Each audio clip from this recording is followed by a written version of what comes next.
Assalamualaikum warahmatullahi wabarakatuh. Di sini saya Novika Wulandari akan menjelaskan hasil presentasi kami yang berjudul Pendekatan Psikologis dalam Studi Islam. Yang dimana kelompok kami yang pertama adalah Arifatur Rahman, Atika Sari, Guru PA, dan yang terakhir Faisal Al-Pasi, dan saya sendiri Novika Wulandari. Selanjutnya,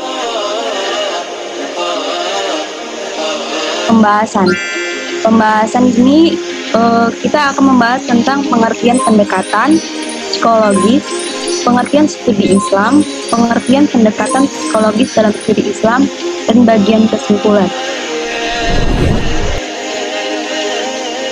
Pengertian pendekatan. Arti pendekatan kalau dipandang menjadi paradigma, sedangkan kalau menghampiri, pendekatan menjadi suatu perspektif atau sudut pandang, lalu pendekatan juga merupakan suatu disiplin ilmu. Maka jika disebut studi Islam dengan pendekatan psikologis, maka artinya yaitu mengkaji Islam dengan menggunakan pendekatan psikologis.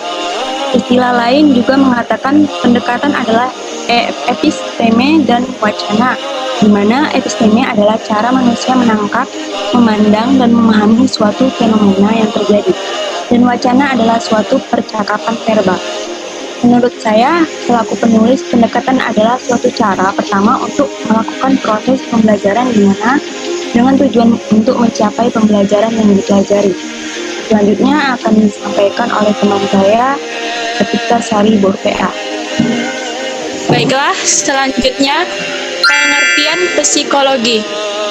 Psikologi berasal dari kata dalam bahasa Yunani yaitu psikologi, berupa gabungan dari kata psike dan logos, yang dimana psiche yang berarti jiwa dan logos berarti ilmu.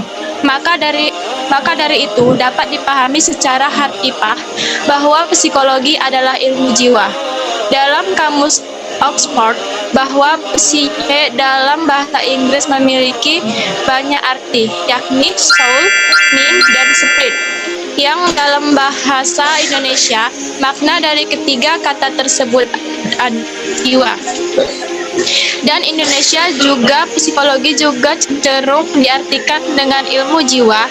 Dalam bahasa Arab adalah ilmu nafsi.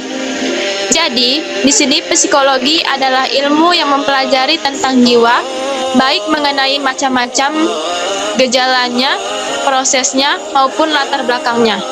Dengan singkat disebut dengan ilmu-ilmu atau Ahmad Fauzi 1910. Next. Selanjutnya, menurut para ahli, arti psikologi antara lain Plato dan Aristoteles mengatakan psikologi adalah ilmu pengetahuan yang mempelajari tentang hakikat jiwa serta prosesnya sampai akhir. Lalu, menurut Hegel, psikologi adalah ilmu pengetahuan yang mempelajari tingkah laku manusia dan binatang. Dan menurut Wordsworth dan Marquis, psikologis adalah ilmu pengetahuan yang mempelajari aktivitas individu dari sejak masih dalam kandungan sampai meninggal dunia dalam hubungannya dengan alam sekitar. Jadi di sini menurut saya psikologis adalah suatu ilmu yang mempelajari tentang peran perasaan psikis jiwa manusia yang ada hubungannya dengan alam sekitar mereka. Selanjutnya yaitu pengertian studi Islam.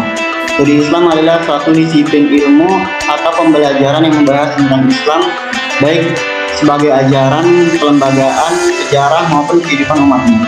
Diketahui bahwa Islam adalah sebagai agama dan sistem ajaran yang telah melalui proses akulturasi, transmisi, dan generasi ke generasi dalam rentang waktu yang cukup panjang dengan budaya-budaya yang cukup beragam. Pola kajian yang dikembangkan dalam studi ini adalah upaya kritis terhadap teks, sejarah, doktrin, pemikiran, dan intuisi keislaman dengan melakukan pendekatan-pendekatan tertentu sebagai kalam, fikih, filsafat, tasawuf, historis, antropologi, sosiologi, psikologi yang secara populer di kalangan akademik dianggap ilmiah. Pembagian studi Islam yang bersifat doktrinalisatif, dan historis empiris. Memang harus dilakukan menurut yang dikatakan oleh Judge Fuchs dan Lord Delbruck, yaitu harus dibedakan antara data dan informasi tentang Islam yang dilakukan masyarakat Islam dengan data dan informasi yang bersifat doktrinalitis, dan kajian Islam yang historis empiris biasanya dilakukan oleh berbagai perguruan tinggi, tidak saja yang dianggap benar oleh ajaran Islam, tetapi juga tentang yang terjadi di tengah masyarakat Muslim dalam bentuk ekspresi keagamaan yang bersifat faktual. Kemudian pendekatan kristologis studi Islam. Menurut manusia merupakan makhluk Tuhan yang Maha Esa, di mana segala pertumbuhan fisik dan non-fisik yang selalu membutuhkan bimbingan dan arahan melalui proses pendidikan. Bimbingan dan mengarahkan perkembangan jiwa dan pertumbuhan jasmani dalam pengertian bahwa pendidikan tidak dapat dipisahkan dari psikologi menurut Muhammad Arif tahun 2006. Psikologi Islam memandang bahwa manusia akan selalu berkaitan dengan alam, manusia lain dan Tuhan. Hubungan manusia dengan alam sangat dibutuhkan untuk menghargai dan menghormati terhadap sesama ciptaan. Sedangkan hubungan manusia dengan sesamanya, yaitu menjaga dan melindungi harga dan martabat sebagai manusia, sementara manusia dengan Tuhan tiada lain untuk menciptakan hubungan penghambatan yang baik. Karena manusia diciptakan oleh Allah Subhanahu wa Ta'ala dengan penuh kasih sayang. Pendekatan psikologi studi Islam mempunyai peran signifikan untuk menjelaskan gejala-gejala kelahiran yang beragama, termasuk gejala-gejala kejiwaan yang berkaitan dengan agama. Yang selanjutnya yaitu penutup yang akan dibawakan oleh Arif Fatur Rahman. Penutup.